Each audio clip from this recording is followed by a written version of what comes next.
Did medieval women actually give birth in piles of straw, surrounded by grimy strangers, while screaming in agony with no help but a shaky old woman muttering spells? Did they always die, leaving behind a trail of orphaned children? What was childbirth truly like for women living 1,000 years ago, during the Middle Ages? Number 5. Medieval women always perished during childbirth.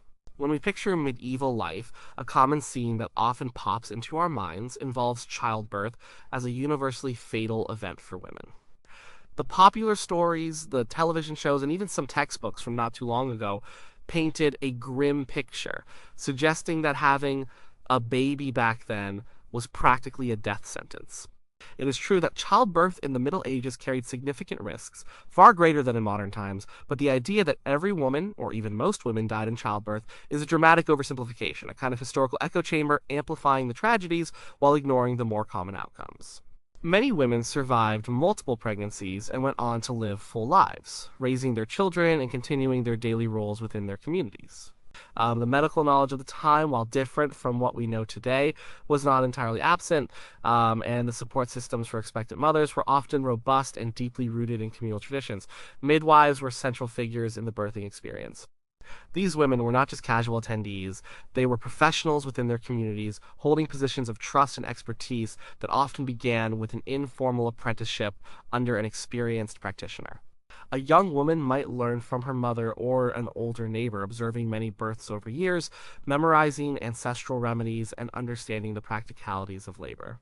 Their knowledge was passed down through generations, a rich tapestry of practical wisdom woven from countless hours of observation and hands-on experience. A midwife knew the signs of labor, the various stages of birth, and the different positions that could help a woman deliver her baby. She was skilled in manual adjustments to help position the baby, and she understood the subtle changes in a woman's body during the birthing process. These women were often the first and only point of contact for birthing mothers, offering not just physical assistance but also emotional and spiritual support. The birthing environment itself, while certainly lacking the sterile conditions of a modern hospital, was not always a place of abject squalor. Most births occurred at home, which provided a familiar and often comforting setting for the mother. The room would typically be prepared for the event, often with fresh linens and cloths. Warm water was readily available, used for washing both the mother and the newborn. Birthing stools, sometimes specially constructed for this purpose, were common tools that allowed the woman to give birth in an upright or squatting position. This position often used gravity to aid the birthing process, potentially making labor more efficient and less arduous. Friends of other women, family members, and close friends was also a standard feature of medieval childbirth. This created a network of support, with women offering encouragement, fetching supplies, and preparing food. It was a communal event centered around the mother and the arrival of a new life, a far cry from a solitary struggle against inevitable doom. Medical texts from the era, though sometimes drawing on ancient Greek and Roman ideas that included concepts like humoral theory, also contained practical advice on childbirth. The famous Trotula texts, a collection of treatises on women's medicine often attributed to a female physician from Salerno, Italy, offered insights into managing pregnancy, labor, and postpartum care. These texts, circulating in various forms, contain recommendations for herbal remedies, dietary advice, and specific techniques for assisting in delivery. For example, specific herbs like clary sage or mugwort were sometimes used, believed to aid contractions or ease pain, based on centuries of empirical observation rather than modern scientific understanding. While their mechanisms of action were not understood in a chemical sense, these plants were used because they were observed to have certain effects. These medical texts were not just theoretical, they represented an attempt to systematize and apply knowledge to real-world challenges, including the difficult realities of childbirth. Despite the very real dangers, many women did survive birth, often multiple times. Accounts from parish records, family histories, and wills show women bearing many children over their reproductive lives, indicating that survival was a common outcome for each individual birth. High infant and maternal mortality rates were a tragic reality of the medieval period, but these figures often represent a cumulative risk over an entire population and over many childbirths, rather than a guarantee of death for every woman with every pregnancy. A woman might survive 5 births only to succumb during her 6th, or from a related complication weeks later. It is important to distinguish between always perishing and facing significant risks in a pre-antibiotic, pre-surgical era. The overall mortality rates were indeed high compared to today, but this applied to all age groups and causes, not just childbirth. Life itself was precarious. Spiritual and ritual practices were also a significant part of the childbirth experience, but they did not replace practical efforts. The women and their attendants would pray for a safe delivery, invoke the help of saints like Saint Margaret of Antioch, often considered the patron saint of childbirth, or wear protective amulets. These practices provided comfort and psychological support in a time when understanding of bodily functions was limited and dangers were profound. However, these spiritual acts were almost always performed in conjunction with the practical assistance of midwives and the application of known remedies. They were seen as complementary layers of support, not as the sole form of intervention. Post-birth, the mother would typically undergo a period of lying in, a time of rest and recovery that could last for several weeks. During this time, other women in the community would bring food, help with chores, and care for the newborn, allowing the new mother to regain her strength. This communal support system was a vital part of the medieval birthing experience, emphasizing the value placed on the mother's recovery and the health of the new family unit. The idea that women simply dropped dead or were left to fend for themselves without assistance during or after childbirth is a simplification of a far more nuanced and human reality. Number 4, men were totally absent from the birthing chamber. The image often presented of medieval childbirth is one of an exclusively female domain, a private space where only women were allowed, with men conspicuously absent. It is true that for the vast majority of births, the birthing chamber was indeed a space predominantly occupied by women, the laboring mother, her midwife, and often a circle of female relatives, neighbors, or friends. This female solidarity was a defining characteristic of childbirth across social classes during the Middle Ages. Women supported women, sharing knowledge, offering comfort, and assisting in the physical process of bringing new life into the world. Midwives, in particular, were almost always women, and their expertise was highly valued within the community. They were the primary caregivers, the experts, and the gatekeepers of this intimate realm. However, to claim that men were totally absent from the birthing chamber or from any involvement in childbirth overlooks a more complex historical reality that began to shift, especially towards the later part of the Middle Ages and into the early modern period.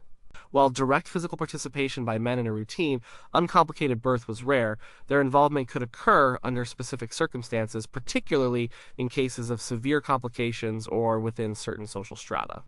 The rise of academic medicine and the professionalization of surgery began to introduce male practitioners into a field previously dominated by female folk healers and midwives. The most common scenario where a man might enter the birthing chamber was when a birth became extraordinarily difficult and life-threatening. If the labor was prolonged, if the baby was breech, or if the mother was in extreme distress and facing death, a male physician or a barber surgeon might be called in. These men were not midwives in the traditional sense. Their training was often more rooted in scholastic traditions, studying ancient texts like those by Hippocrates and Galen, and later, Arabic medical scholars. For the wealthy, powerful, and aristocratic families, calling in a male physician, often trained at universities, might have been seen as a sign of elevated status and access to the highest possible medical care available at the time, even if that care was limited by the medical understanding of the era. A male physician's presence might be requested when a traditional midwife had exhausted her practical knowledge and skills. These male practitioners, often referred to as doctors or surgeons, approach the problem from a different perspective. They might attempt manual interventions that were beyond the scope of a midwife, or they might consider surgical procedures. One of the most dramatic and fortunately rare interventions was the cesarean section. It is important to note that a cesarean section was almost always performed on a mother who was already dead or was believed to be dying, with the primary goal of saving the infant for baptism. The survival rate for the mother after such a procedure in the medieval period was virtually zero due to infection and hemorrhage. However, the very existence of such a procedure, albeit in dire circumstances, indicates a male presence and intervention in the birthing process, even if only at the very final and most tragic stage. The training of barber surgeons also often involved anatomical study, which, while limited compared to modern understanding, gave them a different theoretical basis for intervention than the empirical knowledge of midwives. The Trotula texts, mentioned earlier, while often attributed to a female author, were also studied and copied by male scholars. They were part of a larger body of medical knowledge that was circulating among male physicians. While male medical professionals might not have attended routine births, they were certainly intellectually engaged with the female body and reproductive processes through the study of these texts. This intellectual engagement, even if separate from direct birthing assistance, indicates that men were not completely disengaged from the knowledge surrounding childbirth. The medical schools and universities, which were predominantly male institutions, included topics related to gynecology and obstetrics in their curricula. These male academics were compiling, translating, and interpreting medical texts, even if their practical experience with live birth was limited compared to the daily work of a midwife. Beyond the actual birthing chamber, fathers and other male family members played crucial roles in supporting the household before and after birth. While they might not have been present for the immediate delivery, a father was responsible for ensuring the family had enough food, resources, and a safe home. He might arrange for additional help, financially support the lying-in period for his wife, or manage the household while she recovered. The arrival of a child had significant implications for the entire family and household, and men were deeply invested in these outcomes, even if their roles were often outside the intimate act of birth itself. Their support, economic or practical, was an essential component of the overall birthing and early child-rearing experience. The strict delineation of gender roles, while common, was not absolute. There were sometimes exceptions, and as the medieval period progressed into the early modern era, the roles of male surgeons and physicians in childbirth gradually became more prominent, especially for complex cases or within the upper classes. This shift, driven by evolving medical knowledge and changing social dynamics, began to chip away at the exclusively female domain of the birthing chamber, even if the midwife remained the primary and most trusted attendant for most women for centuries to come. The myth of total male absence simplifies a situation that, while largely female-centric, was not entirely devoid of male involvement, particularly when circumstances became extreme or social status dictated alternative practices. Number 3. Medieval women lacked any knowledge about their own bodies. The idea that medieval women were completely ignorant about their own bodies, reproduction, and the process of childbirth is a common misconception, often fueled by a modern perspective that assumes scientific knowledge is the only valid form of understanding. While medieval women certainly did not possess a modern scientific understanding of anatomy, physiology, or germ theory, they held a vast body of practical empirical knowledge about their reproductive health, passed down through generations. This knowledge was crucial for survival in an era without formalized medical education as we know it today, and it allowed women to navigate the complexities of fertility, pregnancy, and childbirth with a surprising degree of insight. Much of this understanding existed in the form of oral traditions and folk knowledge. From a young age, girls would observe older women, learning about menstruation, conception, and the visible signs of pregnancy. They would witness births, participate in the care of infants, and absorb a wealth of information about the female reproductive cycle through observation and direct participation in community life. This was not abstract theory, it was practical knowledge deeply embedded in daily life. The women learned about natural rhythms, about the importance of diet during pregnancy, and about remedies for common ailments related to their reproductive health.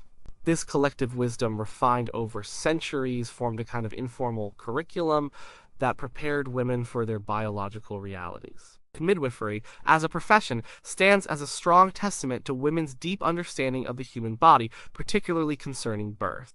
Midwives were not just present at deliveries, they were highly skilled practitioners who had an intimate knowledge of labor progression, fetal positioning, and the various complications that could arise. Their training was hands-on and experiential.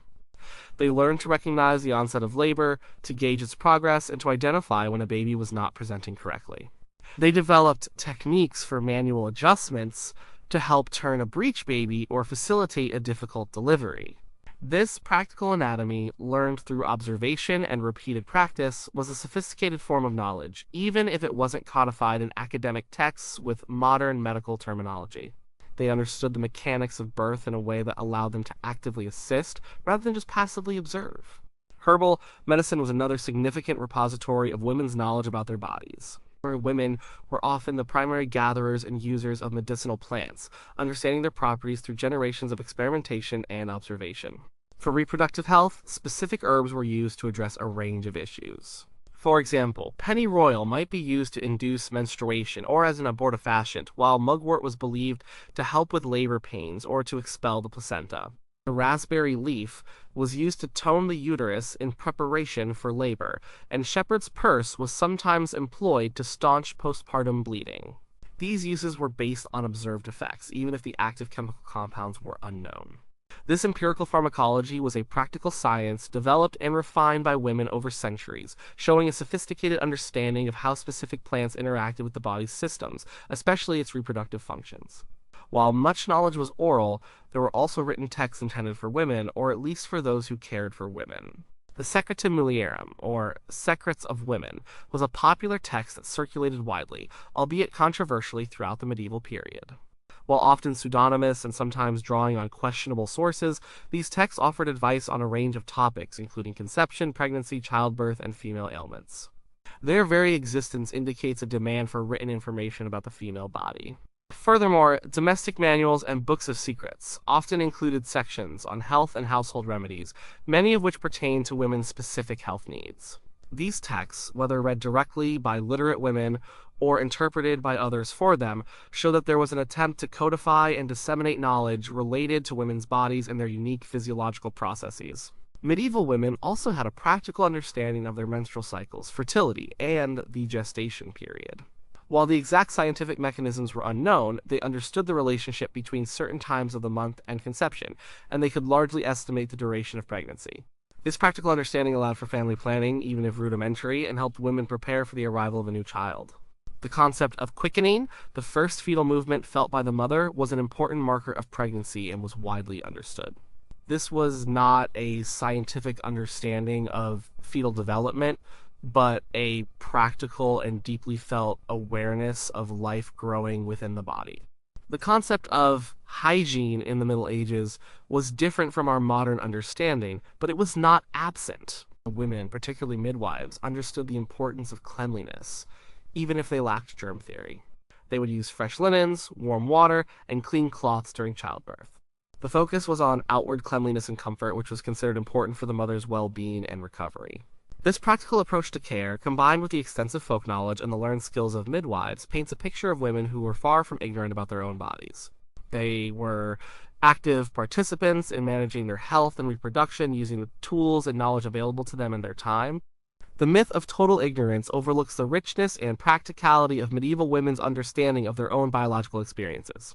Number 2, childbirth always occurred in unsanitary, filthy conditions.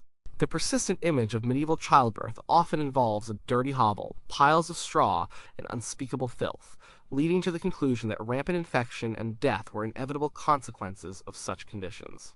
This perception, while perhaps reflecting the lack of modern sanitation or germ theory, significantly oversimplifies the medieval understanding of cleanliness and the efforts made by families and communities to create as comfortable and hygienic an environment as possible for birthing mothers. While medieval living conditions were certainly different from contemporary ones, they were not uniformly filthy, nor was there a conscious disregard for what was considered clean at the time. It is important to understand that medieval hygiene was not the same as modern hygiene. The concept of microscopic germs was entirely unknown, and therefore practices like sterilization or antiseptic procedures were impossible. However, this did not mean a complete absence of concern for cleanliness. As people in the Middle Ages, especially women, understood the value of fresh air, clean water, and the removal of visible dirt and waste. The water was often heated for bathing and washing, and many communities had access to fresh springs or wells. For a significant event like childbirth, efforts would be made to ensure the birthing environment was as clean as possible within the available means. Most births occurred at home, which allowed for a degree of control over the immediate surroundings. The room chosen for the birth would typically be prepared for the event. This preparation might involve sweeping the floor, changing the bed linens, and ensuring a fire was lit for warmth and light, which also helped to circulate the air. Fresh, clean cloths would be gathered for use during the delivery and for swaddling the newborn. While these materials might not have been sterilized in a modern sense, they were often fresh from a washing dried in the sun and considered clean by medieval standards. The idea of a woman giving birth directly onto a pile of soiled straw is largely a dramatic embellishment, not a widespread reality. Even in the poorest households, straw might be used for bedding, but efforts would still be made to replace it with fresh material for a birth. The community involvement often played a significant role in preparing the birthing environment. Neighbors, female relatives, and friends would assist in gathering supplies, preparing food, and ensuring the room was ready for the arrival. This collective effort highlights the importance placed on the mother's comfort and the baby's safety. The birthing space, often centered around a bed or a birthing stool, would be made as comfortable and private as possible. Birthing stools, common throughout Europe, allowed the mother to give birth in a squatting or semi-upright position, which was believed to aid labor. These stools were kept clean and were specifically designed for the purpose. Religious rituals also intertwined with practices of cleanliness. Immediately after birth, the baby would be washed with warm water, often blessed, and then swaddled in clean cloths. This initial cleansing ritual was both practical and symbolic, marking the baby's entry into the world and into the community. The mother, too, would be cleaned and made comfortable after the delivery. While the concepts of infection were not understood, there was an intuitive sense that cleanliness contributed to well-being and health. Foul smells and visible dirt were generally avoided where possible, not just for aesthetic reasons, but also because they were often associated with disease or ill health, albeit through a humoral theory lens rather than germ theory. The conditions certainly varied by social class. A wealthy noblewoman would have a dedicated birthing chamber, perhaps with tapestries, fine linens, and ample attendance, ensuring a higher standard of comfort and cleanliness. A peasant woman, living in a smaller, simpler dwelling, might have fewer resources, but even her family would make efforts to tidy the space, bring in fresh straw if used, and provide clean cloths. The intent was to create a safe and relatively clean environment, even if the tools and knowledge available meant it would fall short of modern medical standards. The lack of understanding about microscopic pathogens was a major challenge, leading to infections that were inevitable and often fatal. But this was a consequence of a limited scientific understanding, not a deliberate neglect of sanitation. The overall picture of medieval childbirth was one of communities striving to provide care and support in the cleanest possible manner they understood, rather than a scene of universal squalor and indifference. Number one, superstition was the only form of childbirth assistance. The image of medieval childbirth often conjures up scenes dominated by superstition, with women relying solely on charms, amulets, and prayers to overcome the dangers of labor, as if practical medical intervention was entirely absent. While it is undeniable that religious belief, folk magic, and superstition played a significant role in the lives of medieval people, including during momentous events like childbirth, it is a gross distortion to claim these were the only forms of assistance. Alongside these spiritual and magical practices existed a body of practical, empirical, and often surprisingly effective medical knowledge, applied by midwives and, in some cases, early physicians. Medieval medicine was a blend of rational observation, ancient theories, and practical remedies, intertwined with a pervasive spiritual worldview. Let us first acknowledge the presence of superstition. Medieval society was deeply religious, and people believed in the power of divine intervention, saints, and protective magic. During childbirth, women and their attendants would often pray fervently, invoking saints like Margaret of Antioch, the patron saint of childbirth, or even the Virgin Mary.